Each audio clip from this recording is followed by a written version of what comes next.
சரி, நான் ஏற்கனவே சொன்ன மாதிரி அந்த காலத்தில் இந்த ஓஎஸ்பிஎஃப் புரோட்டோக்காலை வந்து டிசைன் பண்ணதுனால ரெஃபரன்ஸ் பேண்ட்வித்தை வந்து கம்மியாக வச்சுட்டாங்க.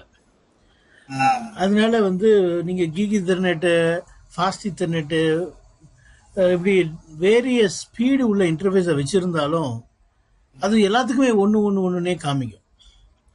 அதை நம்ம மாற்றி அமைச்சோம்னா சரியாக கால்குலேட் பண்ணி சொல்லும். சொன்ன மாதிரி இந்த கமெண்டை போட்டு நம்ம வந்து 10,000 கொடுக்கும்போது இதுக்கு காஸ்ட் 1, இதுக்கு 10, இதுக்கு 100 இருக்கும். ஏன்னா நம்ம என்ன பண்ணுறோம், இந்த நியூமரேட்டரை 10,000 மாற்றிட்டோம் இல்லையா? இதை நம்ம பார்த்தோம். சரி, shortest path first algorithm intervals. இப்போ ஓஎஸ்பிஎஃப் வந்து பீரியாடிக்கலாக வந்து ரிப்பு மாதிரி 30 செகண்டுக்கு ஒரு முறைலாம் அனுப்புறது கிடையாது. எப்பெல்லாம் சேஞ்சஸ் இருக்கோ அப்போ மட்டும் தான். அது பேர் தான் ஈவென்ட் ட்ரிவன் ட்ரிகர்ஸ் அப்படின்னு பேர். அடுத்தது ஃபுல் அப்டேட்டை அனுப்பும்.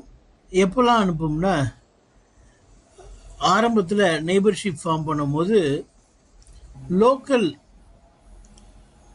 மெம்பர்ஸ்க்கு full SPF shortest path first அது என்ன பண்ணோம், ஃபுல்லாக வந்து ரீகால்குலேட் பண்ணுவேன். சேஞ்ச் நடந்துச்சுனாலே அந்த ஏரியாக்குள்ளே இருக்கிற ஒரு நெட்வொர்க் டவுன் ஆச்சுனாலோ எதுனாலோ ஃபுல்லாக கம்ப்ளீட்டாக என்ன பண்ணும், ரீகால்குலேட் பண்ணும். இல்லை, அந்த சேஞ்சஸை மட்டும் அது வந்து ப்ராசஸ் பண்ண, இது அனுப்புறது வாங்குறத பற்றி இல்லை. எஸ்பிஎஃப் எப்பெல்லாம் ரன் ஆகுன்றத பொறுத்து. எஸ்பிஎஃப் வந்து ஃபுல் டேட்டா பேசஸ் ரீகால்குலேட் பண்ணுமா, இல்லை சேஞ்சஸ் வந்துச்சு இல்லையா அதை மட்டும் ரீகால்குலேட் பண்ணுமாங்கிறது தான். வித்தின் த சேம் ஏரியான்னு பார்த்தீங்கன்னா ஃபுல்லாகவே ரீகால்குலேட் பண்ணும். என்டையர் ட்ரீயே ரீகால்குலேட் பண்ணும். ட்ரீனா என்னன்னா, இங்கேருந்து அங்கே போகிறதுக்கு இப்படி போகணும் அப்படின்னு ஒரு வழி இருக்கும்ல, இந்த ரவுட்டருடைய அந்த ரவுட்டருடைய, அதான் ட்ரீன்னு சொல்றாங்க.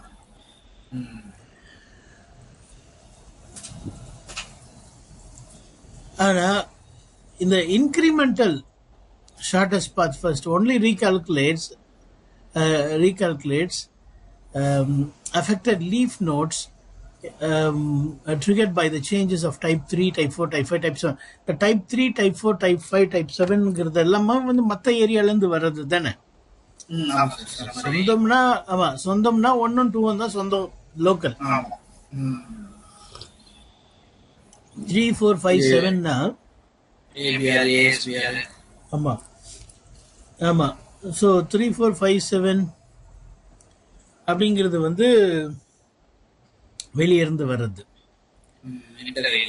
ஆமாம், inter area, inter autonomous, between autonomous system, இதெல்லாம் எக்ஸ்டர்னல் ரூட்டை தான் நம்ம 5ன்னு சொல்லுவோம். இப்போ இந்த மாதிரி அப்டேட் வரும்பொழுது எந்த ரவுட்டரில் அஃபெக்ட் ஆகிருக்குதோ, ஒரு லிங்க் டவுன் ஆயிடுச்சு, எந்த ரவுட்டரில் அஃபெக்ட் ஆகிருக்குதோ அந்த ரவுட்டர் மட்டும் தான் ரீகால்குலேட் பண்ணும். லோக்கல்ல ஃபுல்லா ரீகால்குலேட் பண்ணும். இன்டர்ல வந்து எது தேவையோ அதை மட்டும் கனெக்ட் பண்ணும். லோக்கல்ல நடக்கிற சேஞ்சஸ்க்கு மொத்த டேட்டா பேஸுமே ரீகால்குலேட் பண்ணும். வெளியிருந்து வர நெட்வொர்க் சேஞ்சஸ்க்கு வந்து அந்த சேஞ்ச் ஆன நெட்வொர்க் சம்மந்தமாக டைப் 4, டைப் 5, டைப் 7 இதில் மட்டும்தான், டைப் 3, டைப் 4, டைப் 5, டைப் 7 இந்த டேட்டா பேஸில் இந்த பகுதிகள் மட்டும்தான் திருத்தி அமைக்கப்படும். மொத்த டேட்டா பேஸும் இல்லை.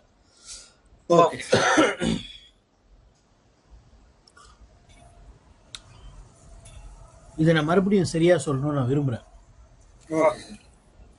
உங்கள் சொந்த ஏரியாவில் ஒரு மாற்றம் வந்துச்சுன்னா அந்த மாற்றத்தினுடைய அப்டேட் வரும்பொழுது மொத்தமாக ஓஎஸ்பிஎஃப் ரீகால்குலேட் பண்ணும். மொத்த டேட்டா பேஸையும் ரீகால்குலேட் பண்ணும். அந்த டெஸ்டினேஷனுக்கு போகிறதுக்கு மொத்த ட்ரீயுமே ரீகால்குலேட் பண்ணும். ஆனால் அடுத்த ஏரியாலேருந்து வர நெட்வொர்க் பற்றி வர சேஞ்சஸோ, அடுத்த அட்டானமஸ் சிஸ்டத்துலேருந்து வர நெட்வொர்க்கினுடைய சேஞ்சஸை பற்றி வந்துச்சுன்னா, அந்த நெட்வொர்க் எங்கெங்கெல்லாம் இருக்குதோ அந்த ரவுட்டரில் மட்டும்தான், அதுவும் அந்த டேட்டா பேஸில் அந்த பகுதிகள் மட்டும்தான் ரீகால்குலேட் ஆகுமே தவிர மொத்தமும் கிடையாது. Only recalculated affected leaf nodes. அப்படின்னா ஏபிஆர்ல சேஞ்ச் ஆகும். அப்புறமா வந்து பேக் போன்ல சேஞ்ச் ஆகும். பேக் போன் டைப் 4, டைப் 5, 7 வாங்கும். அங்கெல்லாம் மட்டும்தான். சரி, performance impact large topology with unstable links. unstable linkனா நான் இந்த பேஜ்ல தான் கடைசியா முடிச்சேன். unstable linkனா flapping link, தொடர்ச்சியா போது வருது, லிங்க் டவுன் ஆகுது, அப் ஆகுது, லிங்க் டவுன் ஆகுது, அப் ஆகுது. அப்போ ஆகும்போது ஓஎஸ்பிஎஃப் என்ன செய்யும்? ஆடாடா இது நல்லா இருக்குது, இந்த பாதை இதுல போலாமே அப்படின்னு சொல்லுவோம். அது டவுன் ஆகணும்னே இல்லை அது நல்லா இல்லை, அந்த பக்கம் போகலாம். அப்புறமா திருப்பி இதுல சரியான உடனே இங்க வரும், திருப்பி அங்க போகும், திருப்பி இங்க வரும். இப்படி இருந்துச்சுன்னா இது வந்து பெரிய அளவுல வந்து டிராபிக் போயிடுறத பாதிக்கும். ஒவ்வொரு முறை அதை சுவிட்ச் பண்ணும் போதும் ஆர்ப்பெல்லாம் ஷூட் ஆகும். கேட்வே மாறிக்கிட்டே இருந்தா ஆர்ப்பு மாறிக்கினே இருக்கணும். இதெல்லாம் பெரிய டவுன் டைம் உண்டாக்கிடும். பேக்கெட்ஸ்லாம் நிறைய லாஸ் ஆகும். இதை நம்ம தவிர்க்கணும்னா என்ன பண்ணணும்னா, அந்த லிங்க் சரியாகிற வரைக்கும் அந்த பாதை பக்கமே ஓஎஸ்பிஎஃப் போகாம பார்த்துக்கணும். அது எப்படி பார்த்துக்கிறது?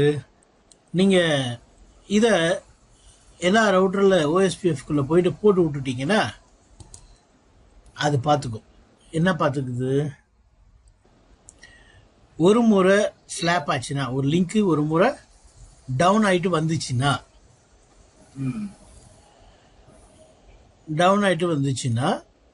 எஸ்பிஎஃப் ஃபர்ஸ்ட் டைம் ரன் ஆகுது. அதாவது இன்னொரு முறை ரன் ஆகுது, ஏன்னா புதுசா வந்துருக்குது. ஆனா அதே மாதிரி 4 முறை ஆயிடுச்சுன்னு வச்சுக்கோங்க. ஒரு குறிப்பிட்ட நேரத்துக்குள்ள 4 முறை ஆயிடுச்சுன்னு வச்சுக்கோங்க. அது என்ன பண்ணிடும்? ஹோல்டு பண்ணிட்டோம். டக்கு 4 முறை ஆயிடுச்சுன்னா 200க்கு வந்துடும். அது லேட்டா ஆச்சுன்னா 200, இப்போ 50ன்னு இருக்கு, ஒரு முறை டவுன் ஆகும்போது அப்புறம் 49, 48ன்னு கீழே போயினே தான் இருக்கும். திடீர்னு இன்னொரு முறை ஆடிச்சுன்னா இங்க எங்க விடுதோ அதுல 50 சேர்ந்துக்கும், 97ன்னு போயிடும். அப்புறமா 96, 95, அது குறைஞ்சுட்டே அதுவே குறையும். எவ்ரி செகண்டுக்கு ஒன்று குறையும். அதுவே குறைஞ்சிட்டே வரும். அப்புறம் 0க்கு போயிடும். அதாவது ஃபிளாப்பே ஆகலைன்னா 0 வரைக்கும் போயிடும். ஆனா ஃபிளாப் ஆச்சுன்னா எங்க ஃபிளாப் ஆகுது? பிளஸ் 50 கூட்டிக்கும். அப்படி கூட்டும் போது 200 எட்டிடுச்சுன்னா டப்புன்னு என்ன பண்ணிடும்? அந்த லிங்கை யூஸ் பண்றதை நிறுத்திட்டு 5000 மில்லி செகண்டுக்கு வெயிட் போட்டுரும். 5000 மில்லி செகண்டுக்கு அந்த லிங்கே யூஸ் பண்ணாத, அந்த பக்கமே போகாதன்னு ஒரு முடிவு எடுத்துரும். 5000 ஆமா, சும்மா போயிட்டு வர லிங்கை சூஸ் பண்ணாது. 5000 மில்லி செகண்டுங்கிறது 5 செகண்ட். 5 செகண்டுக்கு அது பக்கம் போவாது. 5 செகண்டுக்கு அப்புறம் திருப்பி வந்து பார்க்கும். திருப்பி அதே நிலைமை இருந்தா 200 எட்டின உடனே திருப்பி 5 செகண்ட் இப்படி போயிட்டே இருக்குங்க. சரி, இதுக்கு பேர் வந்து எஸ்பிஎஃப் throttle டைம் டியூனிங் சொல்லுவாங்க. throttle tuning.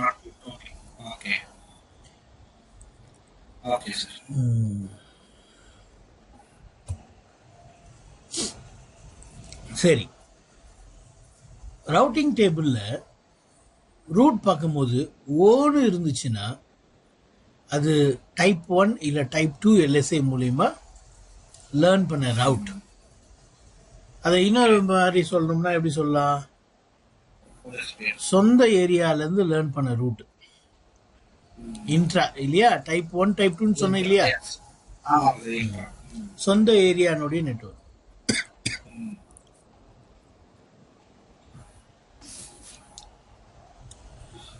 இன்டர் ஏரியா அப்படின்னு சொன்னா டைப் 3.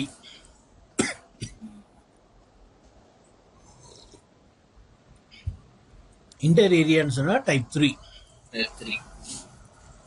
அதுக்கு ஐஏன்னு இருக்கும், ஓக்கு பக்கத்துல ஐஏன்னு இருக்கும். ரவுட்டிங் டேபிள்ல பார்க்கும்போது ஓக்கு பக்கத்துல ஐஏன்னு இருக்கும். அப்புறமா டைப் 5 மூலியமா லேர்ன் பண்ற ரூட்ஸுக்கு, எக்ஸ்டர்னல் ரூட்டுக்கு E2ன்னு இருக்கும். E2ன்னு இருக்கும். டைப் 2 தான் சார் கொடுப்போம். அதுதாங்க E2, டைப் 2. E2ன்னு இருக்கும். ரவுட்டிங் டேபிள் எப்படி இருக்கும்னா E2ன்னு இருக்கும். E2ன்னு இருக்கும். சரியா? ஓகே. ஆனா இந்த E2 என்ன பண்ணாதுன்னா பாத்துல இருக்கிற எல்லா காஸ்டையும் கூட்டாது. ரீடிஸ்ட்ரிபியூஷன் சமயத்துல என்ன காஸ்ட் இருக்குதோ அதே காஸ்டையே மெயின்டைன் பண்ணிட்டு இருக்கும். 10 ரவுட்டர் தாண்டி வந்தாலும் இந்த ரீடிஸ்ட்ரிபியூட் பண்ண ரவுட்டர்ல என்ன காஸ்ட் இருக்கோ அதே காஸ்ட் தான் 10வது ரவுட்டர்லயும் இருக்கும். ஓகே. இது என்ன டைப் சார்? LSA இதுவும் டைப் 5 தான். ஆனா டைப் வந்து இது மெட்ரிக் டைப் வந்து 2. LSA டைப் 5 தான். Okay okay. மெட்ரிக் டைப் வந்து E2, external type 2 metric type. Metric type 2னா என்னன்னா, இப்போ உங்க வீட்ல இருந்து லண்டன் போறதுக்கு 10 கிலோமீட்டர் நீங்க சொல்றீங்க. நான் பெங்களூர்ல இருக்கிறேன், ஆனா நீங்க தமிழ்நாட்டுல எங்கேயோ இருக்கிறீங்க. நீங்க சொல்றீங்க என் வீட்டுல இருந்து லண்டனுக்கு 10 கிலோமீட்டர்னு. நானும் அதையே சொன்னேன்னு வச்சுக்கோங்களேன். பெங்களூர்ல இருக்கிற நானும் என் வீட்டுல இருந்து லண்டன் போறதுக்கு 10 கிலோமீட்டர்னு சொன்னேன்னு வச்சுங்களேன். அதான் E2. அதுதான் டிஃபால்ட். ஆனா இல்ல எனக்கு சரியான காஸ்ட் வேணும்னு நான் முடிவு பண்ணேன்னா உங்ககிட்ட சொல்லுவேன், எங்க நீங்க வந்து E1 மாத்தி போடுங்க. E1 மாத்தி போட்டீங்கன்னா உங்களுக்கும் எனக்கும் இருக்கிற காஸ்டையும் சேர்த்து சொல்லும் என்கிட்ட அப்படின்னு சொல்லுவேன். அப்போ நீங்க உங்க வீட்டுக்கும் லண்டனுக்கும் 5 கிலோமீட்டர்னா, என் வீட்டுக்கும் உங்க வீட்டுக்கும் 2 கிலோமீட்டர்னா நீங்க என்ன சொல்லுவீங்கன்னா, இல்ல நீங்க 5 கிலோமீட்டர்னு சொல்லுவீங்க. ஆனா வழியில இருக்கிற லிங்க்னுடைய காஸ்டையும் சொல்லுவீங்க, 2ன்னு சொல்லுவீங்க. நான் என்ன பண்ணிப்பேன், 2 தானே என் லிங்க் ஸ்டேட் டேபிள்லையும் செக் பண்ணுவேன். ஆமா, உடனே நான் 7ன்னு சொல்லுவேன். E1 இருந்தா 7ன்னு சொல்றேன், E2 இருந்தா நீங்க கொடுக்குற அந்த 5ஐயே சொல்லுவேன். டிஃபால்ட் எதுனா E2. இப்போ நீங்க கேட்கலாம், ஏன் இதை டிஃபால்ட்டா பண்ணானுங்க, ஏன் வந்து இதை டிஃபால்ட்டா பண்ணானுங்கன்றதுக்கு நான் ஒரு கதை சொல்றேன். அந்த கதை இந்த படத்துல இங்க இல்ல. பாருங்க, இங்க ஒரு ரவுட்டர் இருக்குது, இங்க ஒண்ணு, இங்க ஒண்ணு. இதுவும் ஒரு ASBR, இதுவும் ஒரு ASBR. சரிங்களா? இது ISP 1, இது ISP 2.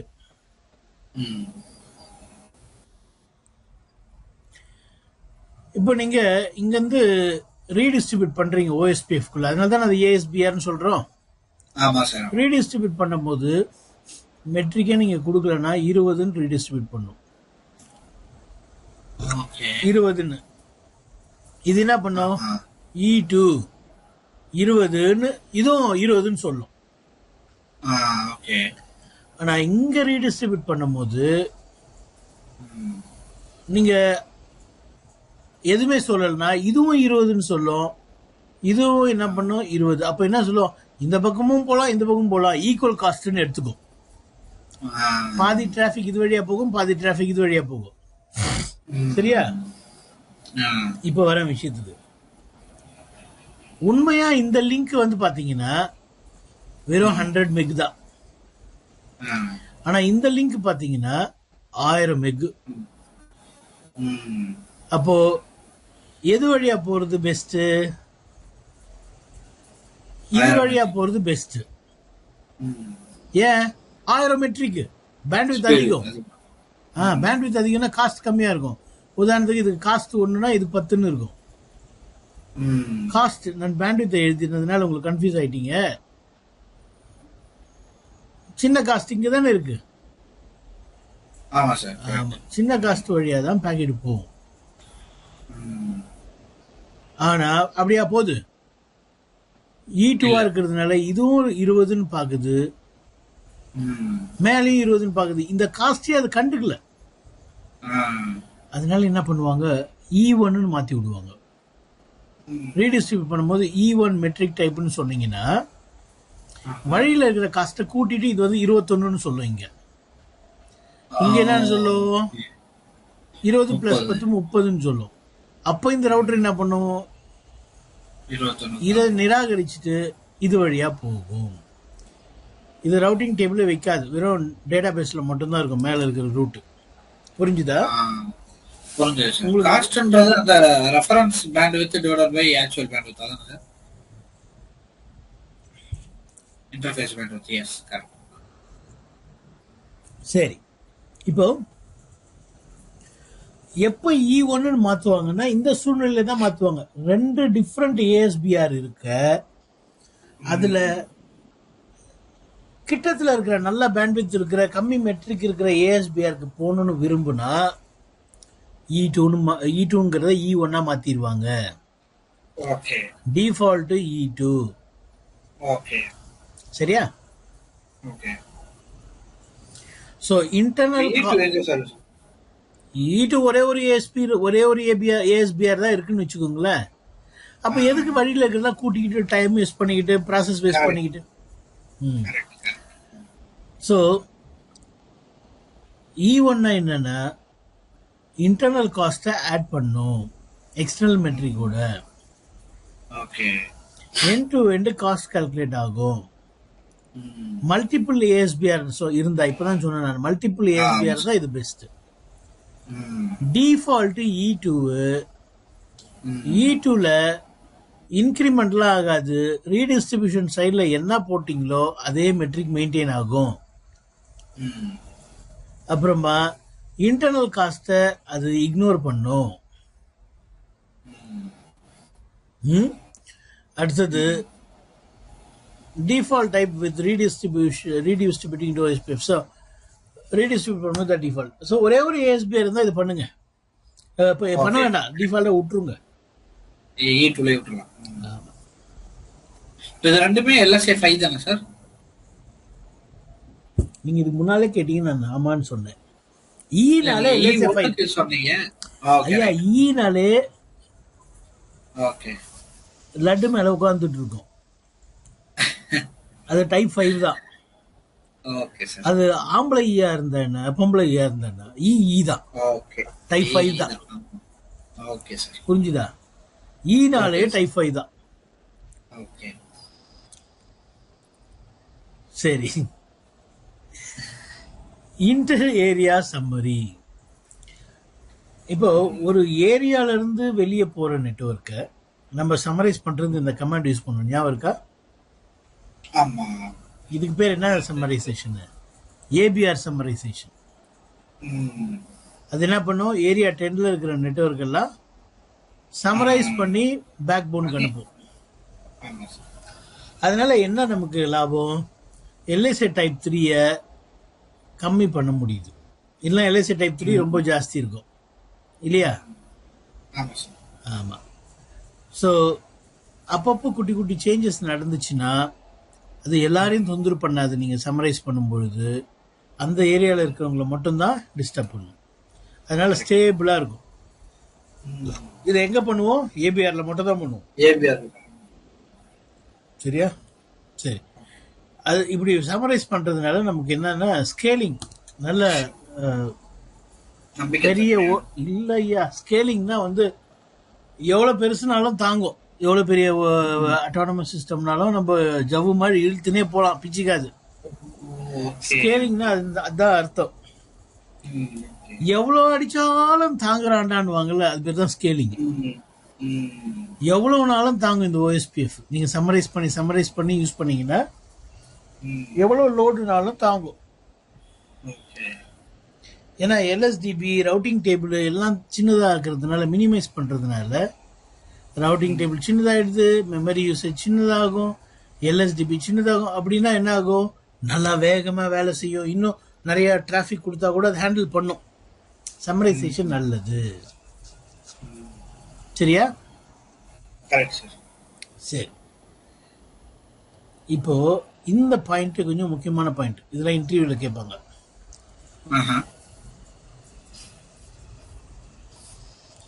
10.1.0.0/16 வச்சுக்கோங்க. இதுல மெட்ரிக்கு 40ன்னு வச்சுக்கோங்க. 10.2.0.0/16க்கு மெட்ரிக் வந்து 20ன்னு வச்சுக்கலாம். இப்போ இது ரெண்டுத்தையும் சம்மரைஸ் பண்றீங்க. இங்க என்னென்ன சம்மரைஸ் பண்ணுவீங்க? இது வந்து ஏரியா 10ன்னு வச்சுக்கலாம். ஏரியா 10 ரேஞ்ச் 10.0.0.0 10.0.0.0 255 தப்பு, கரெக்ட் 255. இதுல இல்ல வைல்ட் கார்டு இல்ல வைல்ட் கார்டுல சப்மிட் மாஸ் தான். இப்படி போடுவோம் இல்லையா? இப்போ என்ன மேட்டர்னா, இது வந்து இது ரெண்டுத்துக்கும் தானே பொதுவானது, சொந்தமானது. அப்போ இந்த சம்மரி ரூட் அட்வர்டைஸ் பண்றதுக்கு எதை மெட்ரிக்கா எடுத்துக்கும்? 20 எடுத்துக்குமா 40 எடுத்துக்குமா? இதை படிச்சு சொல்லுங்க பார்க்கலாம், எதை எடுக்கணும்? The metric of the summary route set to lowest 20. புரிஞ்சுதா? சரி, ஓகே. சரி. வெர்ச்சுவல் லிங்க்னு ஒரு கான்செப்ட் இருக்கு. அதாவது எல்லா ஏரியாவும், இது நம்ம பண்ணலையா? வெர்ச்சுவல் லிங்க் பண்ணலையா நம்ம? இல்லையா சார்? இல்லையா? சரி. இப்போ எல்லா ஏரியாவும் ஏரியா 0வோட கனெக்ட் ஆகிருக்கணும். அப்படி கனெக்ட் ஆகாம இருக்கும்போது இந்த வெர்ச்சுவல் லிங்க் ஒரு டனல் மாதிரி கிரியேட் பண்ணுங்க. வெயிட் பண்ணுங்க.